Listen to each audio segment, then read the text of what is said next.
Welcome back, everybody. We're going to be talking about angle side angle and angle side congruency. We're going to start off talking about angle side angle. Now, as you can see, what we're looking for with angle side angle, as the title suggests, is that we want a side sandwiched in between two angles. So if you look at the example that I have with triangle ABC and triangle DEF, you'll notice that I have an angle, another angle, and the side in between them that are being marked. And what makes these triangles congruent is the fact that A and D correspond, side AB and side DE correspond, and angle B corresponds with angle E. And I have I have an angle, a side, and an angle, which is congruent to an angle, a side, and an angle. When we write the valid statement out, we want to make sure that all that information lines up properly. Angle A with angle D, as we have marked, side AB with side DE, as we have marked, and lastly, angle B with angle E. So everything corresponds properly with what we're looking for. Okay, so this is what we're hoping to look for in our proofs, is to find an angle, a side, in between a second angle congruent on two triangles. So let's check out a proof. This first proof tells us that we have WZ bisecting angle XZY, and it's bisecting angle XWY. And we want to prove that triangle WZX is congruent to triangle WZY. So we're always going to start off our statement reason with the same piece of information as always, right? We want to state the given information again. So WZ bisects angle XZY and angle XWY. That's the given. Now, we don't have anything specifically stated as being congruent yet, so we can't mark anything on the picture. What we're looking to do is use that information to state things that are congruent. So let's check it out. It's talking about WZ bisecting an angle XZY.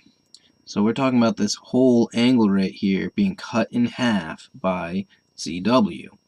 That means that angle XZW, this angle here, has to be congruent to this angle YZW because it's being cut in half at ZW. So we can state that angle XZW congruent to angle YZW. And that was based off of the definition of bisect. It also states in this given information that WZ is bisecting angle XWY. So again, we notice that this larger angle is being cut into two smaller angles. We're talking this time about angle XWZ being congruent to angle YWZ. That's this angle congruent to this angle. Alright, well, I was able to say that for the same reason, so I'm able to list it underneath the same step. Now let's look at what we have here. We have two angles. If I could figure out a side that they both share in between them, that both these triangles happen to have congruent with each other, I'll have the triangles themselves congruent. That's what angle side angle tells us. So I'm looking, I have an angle, another angle, I need this side to be congruent somehow. Well, that's easy to do because I notice that these two triangles share that side, so I can use a reflexive property.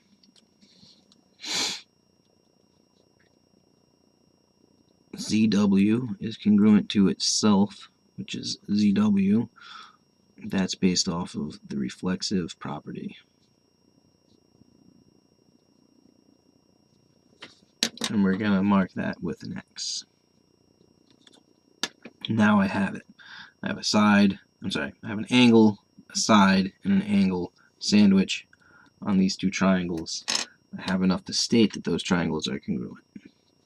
So triangle WZX is congruent to triangle WZY, and we just used angle, side, angle. Okay, here's another proof. Notice that we have a little bit of different given information this time. Here we're talking about parallel lines. So we want to be able to mark anything that's congruent right away and anything that's parallel right away with whenever we mark our picture. So we want to make sure that we mark that. Also, if they're giving us this information, we want to use it. So we have to think about how parallel lines can help us with proving triangles congruent. And remember, we're talking specifically about angle, side, angle, and we do know things about parallel lines and congruent angles. So practice this one on your own. Pause the video, resume it when you're ready, and we'll discuss it. Okay, let's check out how you did. Our first statement, as always, our given information. We were given that UQ is parallel to VR and UP is congruent to RP. Okay. We always want to mark anything that's parallel right away. We also want to mark anything that's congruent, which we have UP congruent to RP. Okay. Well, let's see what else we can make sense out of. They tell us that UQ is parallel to VR, so I know that these two lines are parallel. And what I should recognize is that I have transversals. Well, I'm looking specifically at this angle U and this angle R. Why am I looking at them specifically? Because I know that I need to use this side and I need to get these two angles congruent to these two angles using angle, side, angle. So I'm looking at angle U right now. I know that angle U is going to be congruent to angle R, but the question is, how do I get that? Well, I have a transversal, I have two parallel lines.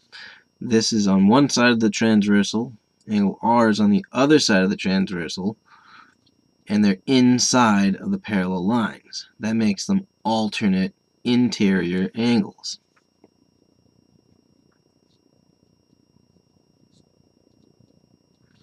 Alternate interior angles are congruent. So we're going to mark angle U congruent to angle R. Now I said a minute ago too that we want to have this angle and this angle congruent because we're trying to do side, angle, side. Well, we're in luck because we have two crossing lines and we know that vertical angles are congruent. That's going to make angle UPQ congruent to angle RPV. Angle UPQ is congruent to angle RPV, and we just stated that that was the vertical angle theorem. Well, now we have enough information to state that these triangles are congruent, which is one step closer to proving that pieces of those triangles are congruent. So we need to make sure that we state triangles congruent. We're talking about triangle UPQ being congruent to triangle RPV. Notice, by the way, that I wrote it correctly in the statement above, the order that I wanted, and I just repeated it here because I'm really tracing the same sides when I'm listing out the angle name. So I want to make sure that I'm using the same sides and everything for this triangle. It's a nice way of keeping everything in order so you don't have to think about it less later. Anyways, we used angle, side, angle to prove those triangles congruent. what we're trying to prove is that PQ right here is congruent to VP. And we have that seeing as we have congruent triangles. So PQ is congruent to VP, and that is based off of CPCTC. Okay. This next half of this video is going to be talking about angle, angle, side. So if you're all set with angle, side, angle, and you don't need angle, angle, side, you can probably skip the rest of this. We're talking here about angle, angle, side. So let's check out what that means exactly. Well, in this particular example, I'm going to be saying that angle A and angle D are congruent. Angle B and angle E are congruent. Now remember, it's saying angle, angle, side, so I don't want to have a side sandwiched. I want the side to be off to the end. Okay, so that means that I would have side BC congruent to side EF. Okay, so this is what we're looking for. We're looking for an angle, another angle right after it, and then a side. It's not wrong to have an angle, a side, and an angle, but that's not using this specific property. So if you happen to get an angle, a side, and an angle, you can still state the triangle is congruent from angle, side, angle. But here we want to be noticing that we have an angle, and a side congruent to an angle, angle, and a side. So we're using a different specific theorem. Okay? Hope that kind of clarified that, because I know that there were some questions about, well, how do you know which one you're using? It doesn't really matter as long as you're stating the right particular theorem. Alright, this particular proof tells us that we have angle DBM congruent to angle FCM. We have angle BDM congruent to angle CFM. And we're told that M is midpoint of DF. That was all the given. Now, we can mark right away that we have some angles congruent. I'm talking about angle DBM, so that's this angle up here. Is congruent to angle FCM. We were also given BDM congruent to CFM. Now already it looks very much like what we were just talking about a minute ago. I have an angle. What I'm hoping for is this side right here. Also an angle in this side. So if I can get somehow DM congruent to MF, I'm in good shape. Well, this piece of information about M is the midpoint of DF, that's going to come in useful. Step 2, I can use that to state DM congruent to MF because it's the definition of midpoint. So DM is congruent to MF. That's the definition of midpoint. And I have enough to state these triangles congruent now. I have triangle BDM congruent to triangle CFM thanks to angle, angle, side.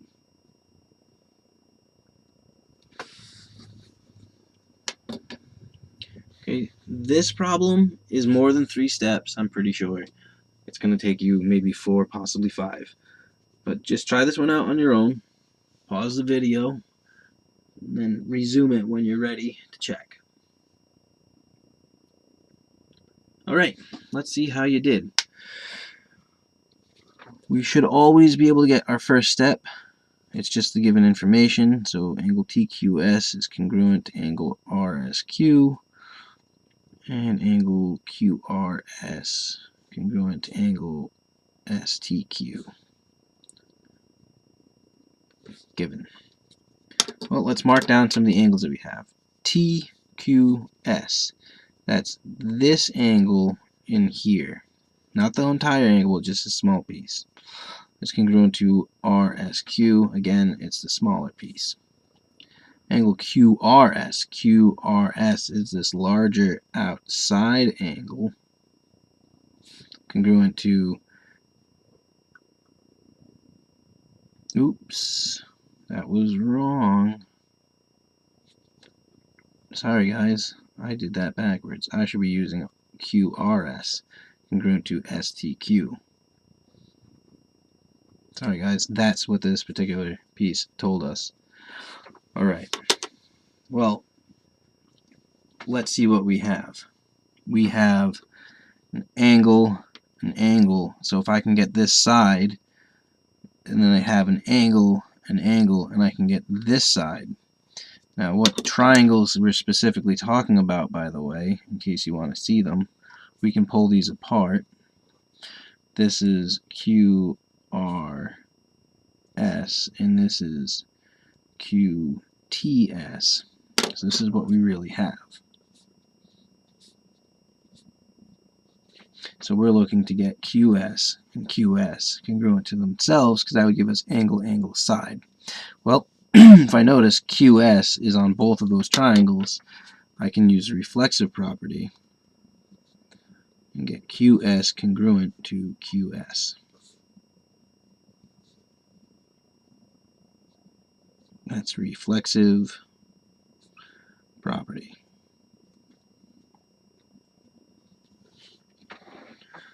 Alright, now I have enough to say that these triangles are congruent because I have angle, angle, and a side.